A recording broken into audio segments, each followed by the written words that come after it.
Every nurse and doctor in the world needs to be able to record blood pressures using manual devices, using the auscultatory method by listening with a stethoscope. And originally we used to use these Sfigman manometers. Sfigman was the name of the guy that developed it. Manometer is a pressure gauge, and this one uses millimeters of mercury in a column.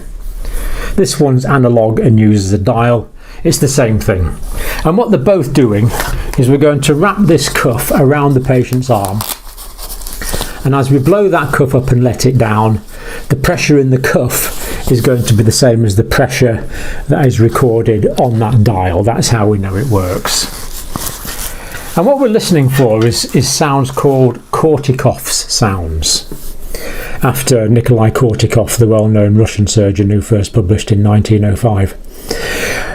And what we do is we put the cuff on and we pump it up above the systolic pressure, that is above the pressure at which the heart is contracting during systole, when the left ventricle is contracting. And as we let the pressure down, when there's just sufficient pressure for the blood to get past the cuff on the top of the arm, we can hear that in the brachial artery. Now, we used to think that the sounds were caused by the turbulence of the blood in the arterial vessel, but the physicists have now told us that that would generate lower frequency sounds than this, and the sounds that we're actually hearing are caused by resonances set up by the arterial wall itself. But it doesn't matter, it's the same thing. In practical terms, the sounds are the same thing. The sounds represent the same pressures. So when we start to let the pressure down, there's a point. You can hear some odd sounds when you're letting the pressure down. So suppose the blood pressure was 120/80. When you're letting the pressure down from, say, 160 or 180, you do get odd sounds. But when you get to 120, which is the blood pressure in this case, you start getting a regular sound. And those regular sounds are the pulse just coming through the cuff. And the systolic pressure, the first pressure, is when we hear the first sound.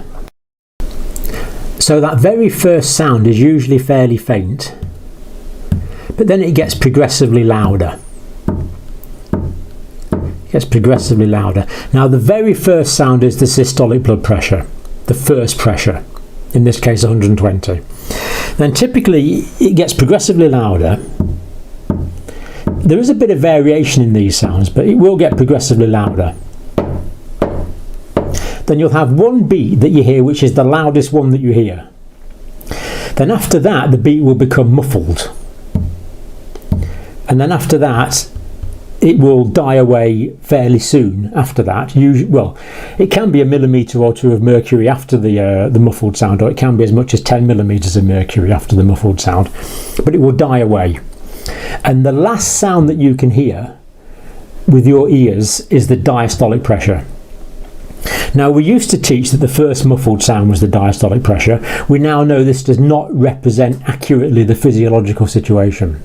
So what used to be called the diastolic dilemma is now over. The very last sound that you can hear is the diastolic pressure. So typically we start off quiet. Very first sound, that's your systolic pressure.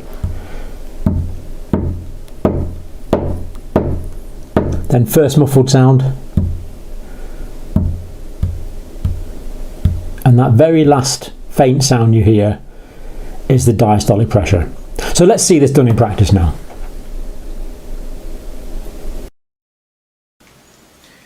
Bill, you know we've been keeping an eye on your blood pressure lately. Yeah. I'd like to check it now. Is that okay with you? That's fine. Okay.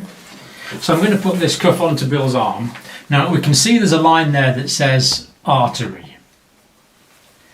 That's going to go over Bill's brachial artery. And I'm just going to palpate Bill's brachial artery now. Is that okay, Bill? Yeah. Just put your arm down there for me. Now, the brachial artery is medial. It's 2/3 of the way across to the inside. This is the medial, this is the lateral surface. And the brachial artery is just here. I can feel Bill's brachial artery pulsating there. Can you feel that, Bill, when I'm pressing it? I press it quite hard. Can you feel me? Yeah. So I can feel the brachial pulse there quite nicely. And with a bit of practice, you get to know exactly where the brachial artery is, and it's very consistent between individuals usually. Just going to put this cuff on now, Bill. You've had this done plenty of times, haven't you? Yep. And put that round there. That way. And it's nice and easy with these Velcro ones. I'm now going to connect up to the pressure gauge, the manometer, and as we see, that's calibrated in millimetres of mercury.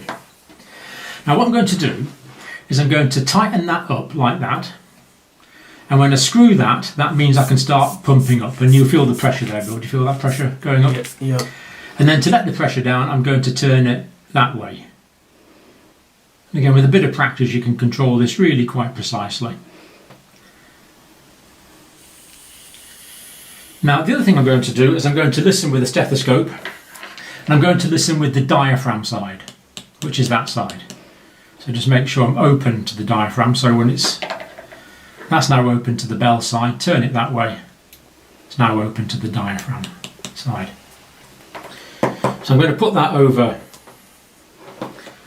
Bill's brachial artery, apply a little bit of pressure. Now I'm going to pump this up, and I'm going to pump it up till I can't hear any pulses coming through Bill's brachial artery. So I hear no sounds. Now I'm going to gradually let it down, listening for the first sound.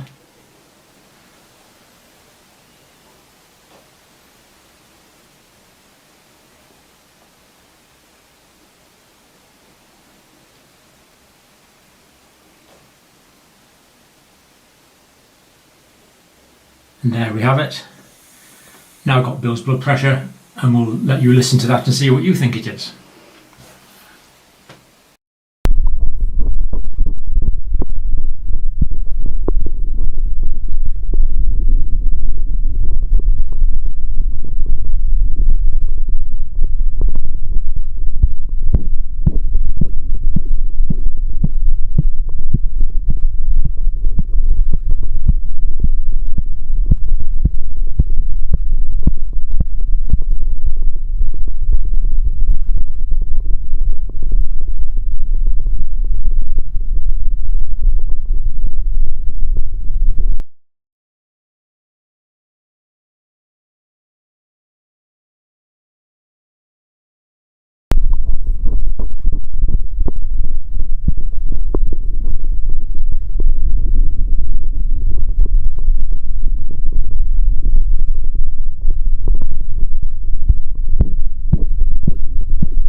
Now the units of blood pressure are millimetres of mercury. And this is because originally blood pressure was measured in just that, millimetres of mercury. So in this old style Sphygman manometer blood pressure machine, we've got a reservoir of mercury in there. And when we pump the mercury up, this reflects the pressure in the cuff around about Bill's arm. So we can see it exactly in millimetres of mercury. So again, we'll pump up till we can't hear it, and then we'll let it down.